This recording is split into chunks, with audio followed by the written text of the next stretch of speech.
محبت تو وہ کرے جسے محبت کی سمجھ ہے بھائی. محبت کرنا ہمارے بس کی بات ہی نہیں ہے. میں کیا کسی سے محبت کروں گا اور تم کسی سے کیا محبت کرو گے. ہاں دعوے کر سکتا ہوں, تم بھی کر سکتے ہو, ماہر ہو. باتیں وہ تو میں بھی اچھی کر سکتا ہوں, تم بھی اچھی کر سکتے ہو. باتیں کر لیں گے. قسمیں باتوں سے کسی کو یقین دلانا, اس میں تو آج کل کی دنیا بڑی ایکسپرٹ ہے. چلی یہ سب کچھ رہا ہے. تو جہاں احسان نہیں ہوتا وہاں محبت کے جذبے نہیں ہوتے بھائی.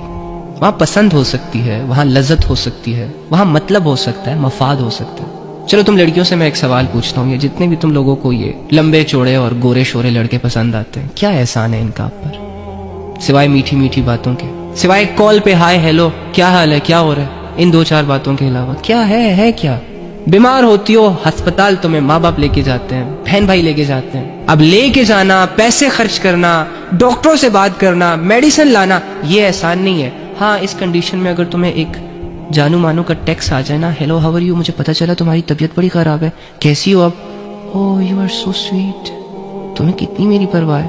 ابے پرواہ نہیں ہے, تو ٹھیک ہو تجھے بتائے گا, پارکوں میں بلوائے گا, اس لیے یہ سب کر رہا ہے. پرواہ جن کو ہے نا وہ آگے ہے تیرے ساتھ ہاسپٹلز تک, وہ در بدر پھر رہے ہیں, کوئی میڈیسن کے پیچھے, تو کوئی ڈاکٹر کو بلا رہا ہے, تو کوئی کسے بلا رہا ہے. لیکن وہی بات, سبھی مبتلا ہے محبت میں مگر کسی کو کسی سے محبت نہیں. اب یہ ساری مثالیں تو آپ کو ایک بات سمجھانے کے لیے تھی. آپ کی ساری محبتوں کا اصل حقدار تو اللہ ہے, جو کہتا ہے فَبِأَيِّ آلَاءِ رَبِّكُمَا تُكَذِّبَانِ, کون کون سی نعمت جھٹلاؤ گے, کس کس سے منہ پھیرو گے.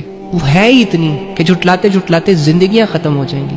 قدم قدم پہ تمہیں اس کی نعمتوں کی ضرورت ہوگی. یہ آنکھوں کا جھپکنا بھی اللہ کی ایک نعمت ہے. اپنے دل کے جذبات کو الفاظ بنا کے منہ اور زبان کی مدد سے لوگوں کے سامنے رکھنا بھی اللہ کی نعمت ہے. کیا کیا جھٹلاؤ گے, کہاں کہاں پھر یہ کہو گے کہ نہیں یہ اللہ نے نہیں کیا, یہ میں نے کیا, یہ لوگوں نے کیا, یہ اس نے کیا. کہاں کہاں پر اللہ کی نعمتوں سے منہ موڑو گے. اور پھر رسول اللہ صلی اللہ علیہ وآلہ وسلم جنہوں نے آپ کے لیے دعائیں کی, اور دعائیں یہ نہیں کہ جن دعاؤں سے صرف دنیا میں ہی فائدہ حاصل ہو, بلکہ ایک دور اندیشی والی دعائیں کہ اللہ دنیا میں بھی ان پر رحمتیں برکتیں نازل فرما, ان کی مغفرتیں کرتا جا, اور مرنے کے بعد بھی ان کو ذلیل نہ کرنا. اتنا اچھا کون سوچ سکتا ہے آپ کا؟ تمہاری لائف میں کوئی ایسا دوست ہے جس نے دل کی گہرائیوں سے تمہاری آخرت کے لیے دعا کی ہو؟ بہت کم. ایکچولی میں اصل محبت کی شروعات ہی احسان سے ہوتی ہے.